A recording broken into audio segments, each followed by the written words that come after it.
Di zaman Nabi Daud, bertahta seorang raja kafir yang selalu menzalimi rakyatnya, hingga rakyat mengadukan tindakan rajanya kepada Nabi Daud.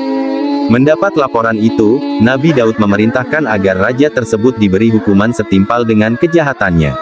Maka rakyat pun melaksanakan keputusan Nabi Daud dengan mengasingkan raja tersebut dan dikurung di atas bukit.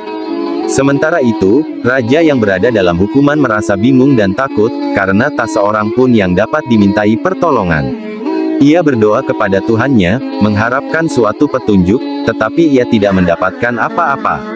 Kemudian ia pun meminta petunjuk kepada matahari dan bulan, dan berdoa, "Tuhanku, hamba datang ingin memohon lindungan-Mu dari segala musibah yang hamba hadapi ini."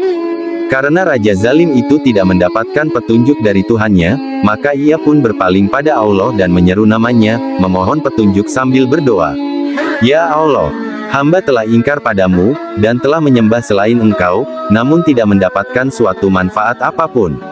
Sekarang hamba telah kembali kepadamu yang maha benar, dengan harapan agar Engkau dapat menolong hamba-Mu ini.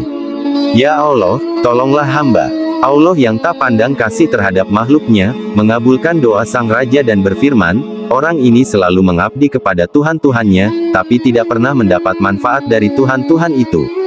Hari ini ia telah kembali kepadaku, memohon lindunganku dan berdoa padaku, maka aku Allah mengabulkannya. Aku mengabulkan doa hambaku bila ia memohon. Wahai Jibril, bebaskanlah hambaku ini dan keluarkanlah ia dari penjara dengan selamat." Malaikat Jibril pun menjalankan perintah itu, dan mengeluarkannya dari kurungan. Di pagi harinya, rakyat beramai-ramai mendatangi Nabi Daud.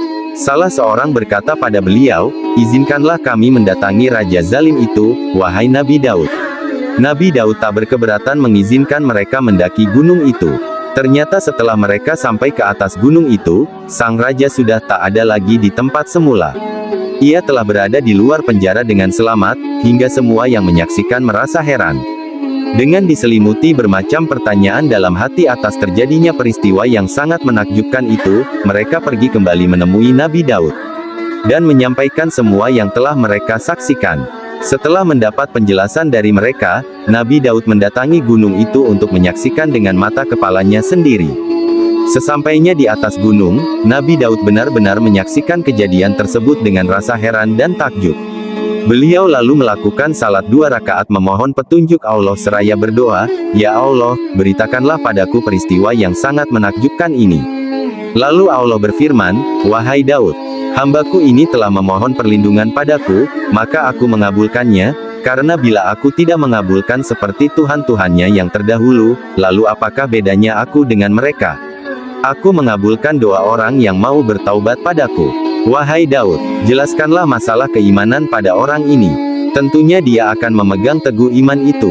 Aku selalu berkata benar dan memberi petunjuk." Demikian kisah ini saya sampaikan.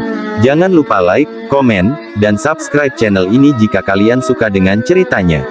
Sekian, dan terima kasih.